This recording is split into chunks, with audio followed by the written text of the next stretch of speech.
bien, nous allons accueillir sans plus tarder notre humoriste. C'est bien sûr l'instant humour, n'est-ce pas, Fulgence? Oui, exactement. Nous n'allons pas l'accueillir déjà sur ce plateau. Il est déjà oui, là, à ma droite. Abdel Aziz, bonjour. Bonjour madame. Alors, Abdel, comment allez-vous? Je me porte très bien. Et je suis fière de vous voir. Hein, bien habillé. Bien habillé. Oui. Comme on le dit, localement habillé. Oui. On valorise la culture africaine. Ah, ça, c'est important. Ça, c'est très bien. Oui. Alors, vous étiez déjà mercredi dernier sur ce plateau. Oui. Hein, vous avez vraiment fait beaucoup rire. Et j'espère que nous allons rire encore davantage aujourd'hui. Et c'est quoi le menu du jour déjà? Bon, aujourd'hui, avant que je ne commence, il y a un conseil que j'aimerais vous donner et aux téléspectateurs aussi. Parce que c'est très important, c'est très important. Ouais. Précisez vos prières, s'il vous plaît. Parce d'accord. que j'ai un ami qui a fait la prière d'être président. Actuellement, il est le président de l'association des jeunes chômeurs de mon quartier. Pardon? Il est le président de l'association des jeunes Parce chômeurs que de les mon quartier. chômeurs ont aussi une association. Oui, ils ont ça. Il y a plein de chômeurs maintenant, donc il ils faut doivent savoir avoir les faire associations. ses Donc, prières, vraiment. précisez vos prières. Si tu es président de la République, mets ça dans la prière, Dieu va comprendre. Donc lui, il a décidé, ou Oui. il a prié dans ce sens. Il a prié du président, Dieu l'a donné président de l'association des jeunes chômeurs du quartier. C'est pas vrai. Quand je parle du chômage, il y a beaucoup de choses qui me viennent en tête et on doit le respecter. Il a fait beaucoup de bien aux chômeurs. Il a sauvé la vie de beaucoup de chômeurs. En quoi faisant Non, c'est déjà? un boss. En quoi faisant? Je parle du Gary. Le Gary a vraiment sauvé beaucoup de Le chômeurs. Gary national, il faut le saluer. Oui.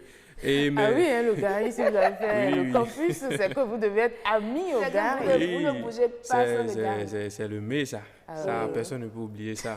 Mais ce qui m'a sauvé du chômage, et j'ai eu l'occasion, peut-être on peut dire c'est la malchance, hein, d'être le maître d'études d'un enfant. Vraiment, l'enfant, il est nul. Ah, On ne dit pas ça, mais il est nul. Mais ce qui m'a plus fait peur dans l'affaire, c'est que son père, c'est un gros bras. Donc le gars, c'est un costaud. Donc, premier jour d'études, je fais un petit cours de mathématiques, juste vérification pour voir le niveau du petit. Je mets 6 plus 5. Un truc simple comme ça. Oui. Le petit regarde, il dit égal à 8. Oui, Donc le truc, pourquoi? tellement ça m'a choqué. Donc moi, il a giflé. Ça m'a trop énervé. Donc son père, quand il a vu l'enfant en train de pleurer, il sort. gifler en même temps? Oui, parce que le truc m'a énervé. 6 plus 5, enfant de Il CM1. fallait lui expliquer doucement. Non, CM1, 6 plus 5, tu dois donner la réponse déjà. Donc le père, comme il est costaud, il sort, il vient, il dit, qu'est-ce que mon enfant a fait? Et puis tu l'as giflé. Il a dit, vieux père, ton enfant ne connaît pas 6 plus 5. Il dit égal à 8. Vieux père. Oui. Moi aussi, j'ai peur. Quelqu'un, c'est un seul bras, ça fait 4 fois moi mes bras. Il a fait comment? Il était calme. Et puis il regarde son enfant, il fait, Junior, donc tu as dit 8 plus 5 égale à 6, égale à 8. Tu ne peux pas dire que c'est égal à 14. Vraiment, Et puis le papa, aussi, hein? le papa me regarde, il dit, maître, est-ce que c'est pas ça? Il dit, papa, vrai.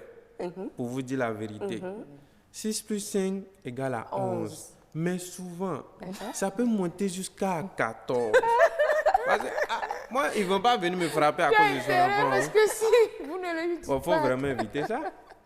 Il faut éviter ce genre de problème. Mais il y a un truc que je dois dire aussi, parce que les gens, ils ont peur de la mort. On parle de la mort, ils ont peur. Non, on n'a pas peur de la mort.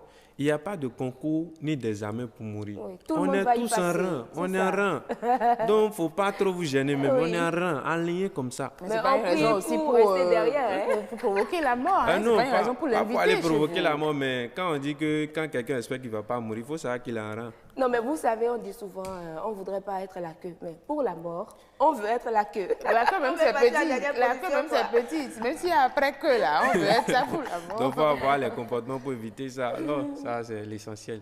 Bon, l'histoire que j'aime maintenant, c'est l'histoire d'un taximan. Et bon, c'est un taximan qui est venu chercher 2 Français à l'aéroport et devoir les déposer à papa.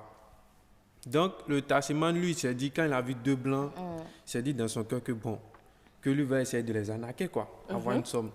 Donc, il les prend de l'aéroport, il arrive à Kadian, il dit ça fait 1,5 million. Les blancs ne lui ont rien dit. D'accord. De Kadian à Étoile Rouge, le gars dit ça fait 2,5 millions. Ils n'ont rien dit. C'est pas 2500, hein? Non, 2,5 millions. Parce que lui, il a vu blanc, lui, il croit qu'il veut Est-ce que bouffer la le comme ça. billet même à côté 2 millions, Il quitte l'Étoile Rouge pour Carrefour Toyota. Il dit ça fait 3,5 millions. Ah, d'accord. Donc là, le blanc, il commence par parler avec son second. Il dit, Roger, et s'il te plaît, dans mon arme d'hier, il reste combien de balles là-dedans? Et le second fait comme ça, il te reste 4 balles là-dedans. Donc, l'autre, il s'énerve, il dit, Roger, il ne doit pas me rester 4 balles, il doit me rester 5 balles là-dedans. Parce que j'avais 8 balles, j'avais mis 3 balles dans la tête du chauffeur d'hier, ça doit me rester 5 balles là-dedans. Donc, le chauffeur il comprend français. Ils ont parlé de balles, fusil, et puis ils ont tiré dans la tête du chauffeur, donc il a gardé ça en tête. Ils sont arrivés à Tokpa. Le gars, il n'augmente plus le prix. Il reste stable comme ça. Ils sont arrivés à Tokpa, les blancs sortent. Et il regarde le chauffeur, on dit, monsieur, on vous doit combien au total? Il regarde les blancs. Il est parmi tous les chauffeurs de taxi à Cotonou que je suis le seul qui ne prend pas l'argent. Que c'est gratuit, vous pouvez rentrer comme ça. Et les blancs disent, monsieur, vous êtes sûr de vous? Vous ne voulez pas prendre de l'argent? Il dit, non, c'est bon. C'est gratuit. Comme vous êtes des touristes, c'est gratuit. Non, lui, il ne prend plus rien. Non, il a peur. La dernière affaire de fusil là. Et puis quand les blancs lui ont tourné le dos, il partait. Le gars, il vient s'adosser sur la voiture. Il les regarde, il fait comme ça. Ah, il y avait un zéro bleu, mais on va dire tout le temps. Ah, on met un bleu au film, mais on peut dire. C'est pour dire, allez-y en français. Oui, bon, et c'est que le gars, il est venu s'adosser sur la voiture. Le volé. Oui. Il dit que donc, la petite blague que vous voulez faire, petite annonce que lui voulait faire, là, les blancs sortis de fusil. Donc, ce qu'il faisait à la télévision, c'est des trucs sérieux alors. Ah, parce que lui, il pense pas que les blancs aussi peuvent baguer. Il dit vraiment, le temps est dur, hein. C'est ce que lui a mis en tête. Donc, c'est la petite blague pour aujourd'hui. On ne va pas perdre le temps. D'accord. Et j'aimerais souhaiter un bon début de semaine à tous les téléspectateurs et à vous aussi. Merci et que Dieu facilite. Merci beaucoup à vous. En tout cas, on espère qu'on ne va pas tomber sur ce genre de tassimone. Oui, on l'espère vraiment.